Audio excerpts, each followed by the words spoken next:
A desk setup is a creative and personal space.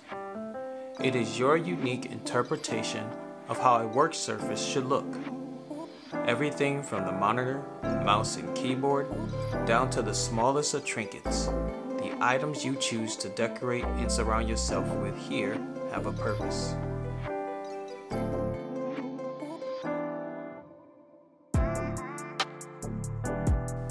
I'm a business analyst who works from home, and for the past 3 years, my desk setup has taken many different forms. In the beginning, I honestly had no idea what I was doing.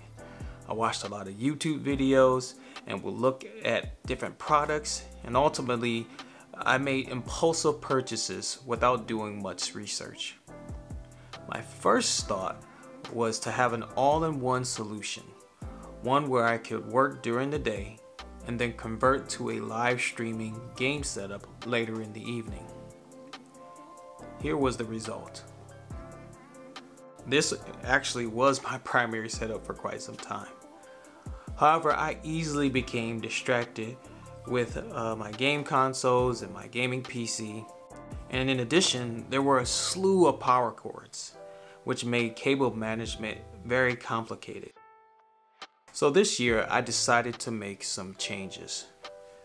Now I still do have that standing desk. It's over off to the left in a different gaming area, which I plan to do a review video on later.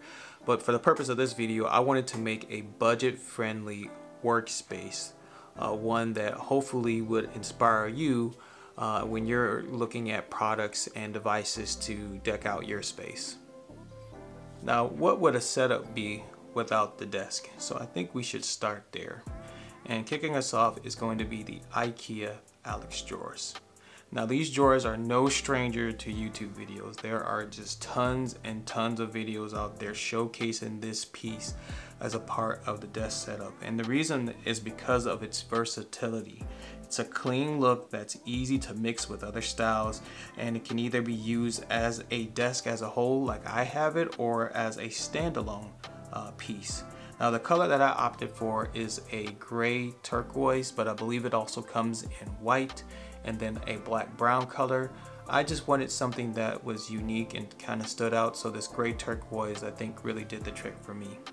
Now on top I have also from IKEA their Carlby countertop. So this is a kitchen countertop and it's made with oak veneer. And I chose this piece because of how solid it was. It was just a piece that was in the store, and I was just like, man, I think that will look great for a desk setup. So I just decided to make a purchase on that. Now to go along with the oak wood countertop, I have two desk accessories that I'm really excited about. They are both handmade and they're from an Etsy shop. And the first is going to be a dual monitor stand for the MacBook Pro and MacBook Air. Now this actually comes from a Etsy shop called Oaky Wood. The second accessory that I have is also custom made from Etsy, and it is going to be a monitor riser, also known as a desk shelf. Now the one that I have, unfortunately the company that made it is no longer in business, but I'm pretty sure if you do a search on Etsy or online in general, you can find one that is comparable. Now the monitor that I've chosen for this setup is where I was able to save the most money. I do plan on upgrading in the future, but for right now and my personal needs, this monitor works out just fine. This is the Samsung SJ55W. It's a 34-inch 2K monitor, which is 1440p, and again, for my personal use, it does the job just fine. Now this monitor spec-wise will not wow you in any shape, form, or fashion. In terms of the specs, it does have 35 Hz refresh rate, and it does have a 44 millisecond response time. It does have AMD FreeSync technology, and it has, I believe, a HDMI 2.0 port, and it also has a display port. So this monitor, again, won't do well for gaming. So if you're looking to have like really high performance gaming, or if you do some content creation and you're looking for something that's a little bit more crisp in terms of the quality, again, this monitor will fall a little bit short of that expectation, especially with the technology that's out there. When I purchased this monitor from Micro Center, I only paid $200. And so it was on sale. I believe it might have been a holiday deal. And again, it was a steal for, again, my personal use. I do some troubleshooting and some programming. So from a productivity standpoint, I am getting optimal use out of this monitor. The arm that comes with it I also bought from Micro Center as well. That one's going to be the inland arm bar, and that one was roughly about $100 at the time of purchase as well. So all in all, for the monitor and for the monitor arm, again, I paid a whopping $250, which again, it's really good in terms of the price point and things of that nature. This same exact monitor now, if you look for it online, it might be worth potentially double what I paid for it. But again, that's a whole part of this budget setup. You want to look for some deals and figure out where you can kind of cut corners, so that way you can get the most bang for your buck. Now, just below the monitor, I have two speakers, one of which is the first generation Google Nest Mini, and I can't tell you guys how handy this has come in for me. So with Google's voice assistant, you can do a lot of things. Now, obviously, it is a speaker, so you can play music off of this if you have it paired with a Bluetooth device. But ultimately, I find myself using it to ask just great basic questions from voice assistants, such as, what's the weather today outside?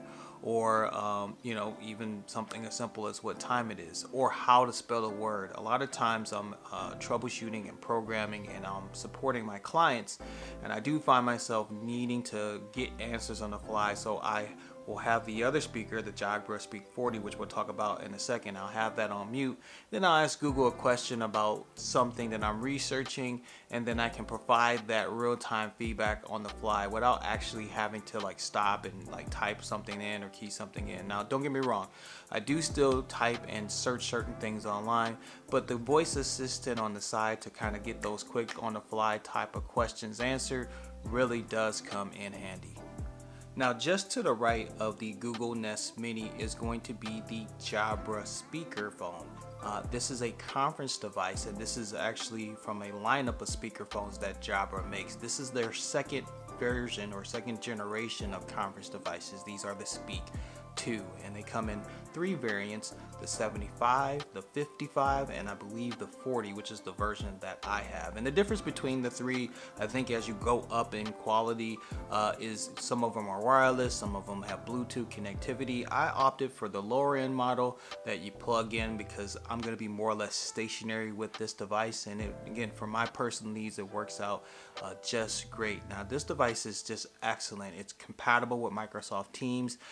On the device, there is a mute button, there's a conference button, so that way you can make phone calls, and you can also hang up phones. There's also the volume and speaker buttons along the ring of the device as well. And again, for conference calls, this has just been so wonderful. Oftentimes, especially during video calls, I'm often using headsets to have communication over Zoom or Team or any of the video conference meetings that I have.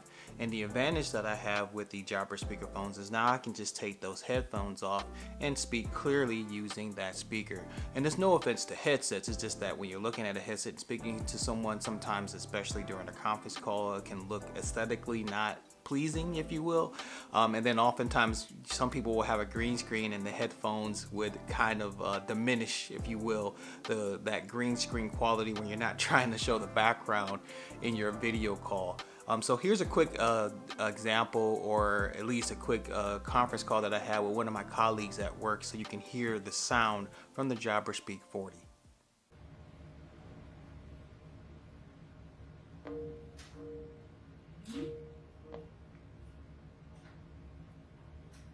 Hey, Mark. Hey, Cody, how's it going?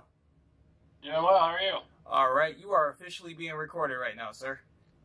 Okay. Hey, I just wanted to do a quick test run. So I have a new speaker from Jabra, and I'm in the process of doing a YouTube review video on it, and I just wanted to test the audio feedback. So if you could just kind of talk for maybe about a minute or so, just talk about anything random, doesn't matter, you choose.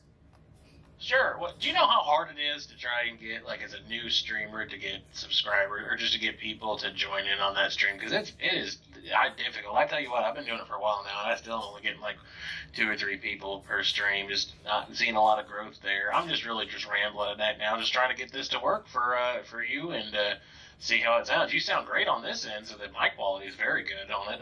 12 out of 10. You sound crystal clear. Alright, so let's talk about some of my other desk accessories and peripherals, and we'll start with the keyboard and mouse. So up first we have the Logitech MX keys, and then we also have the Logitech MX2S mouse. Now both of these are previous generation devices. For the keyboard, I believe they're on the Logitech MX Keys S, and then for the mouse they're on the Logitech MX3S, I believe. Both of these devices that I currently have, again, previous generation, but they work just fine. I think if you could find either of these two devices out there, you're gonna probably get them at a very reasonable price, well under $100 for both. If you can find even maybe the first generation of the Logitech MX mouse, that in some instances might be better for your setup as well. The only drawback from the MX2 versus the newer ones is that they are micro USB to charge, so that might be something you want to look out for. Just above the monitor at the top, we have 2 more Logitech devices. This is going to be the Logitech C920 camera, and I've had this one for years. I've probably had it since about 2014, and this camera still sells on the market, and for a very good reason. It is an excellent video conference call camera. Now it does have built-in microphones, but I don't use that. I typically use my Jabra speaker or another microphone for the speaker, but ultimately for the video portion of it, works out great. Next to it I have the Litra Glow from Logitech, and this is just a light essentially. Originally I had some Elgato lights, the bigger lights, because I was using it as a part of a streaming setup, and then I downgraded and I got this light, and again, just for conference calls, just illuminating yourself, it makes a huge difference visibility wise. I can't tell you how many times I've been a part of conference calls, whether it be myself or the person that I'm looking at, and because of the lighting in the room, I really can't make out a visual or see that individual as well. And this Litra light gives me a very soft touch of light to my face, so that way people can see me clearly during those conference calls. Now the brains behind my desk setup, in terms of what I have all of my peripherals plugged into, is going to be a USB docking station from Lenovo. This is their ThinkPad Universal USB-C dock, model number 40AY0090US.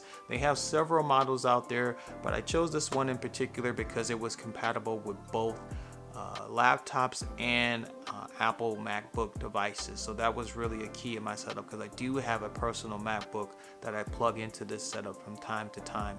You can plug in multiple monitors. It does have 2 USB-C ports in the front, and it does come with a additional power adapter. So some universal docking stations have the power supply built into the docking station to power your laptop. This one in particular comes with a separate wall adapter that will power the device. I think it's like a 65-watt charger. And all in all, again, this has just really worked out great for my setup. I simply plug in my laptop and everything just comes on along with all of my other devices and syncs and connects seamlessly. So I don't have a problem with this, and I highly recommend it if you are looking for a USB docking station in the market. And that's it. Thank you so much for watching this work from home budget desk setup video. If you did make it to the end, do me a huge favor, place a thumbs up in the comment. That way I know you watched this video in its entirety.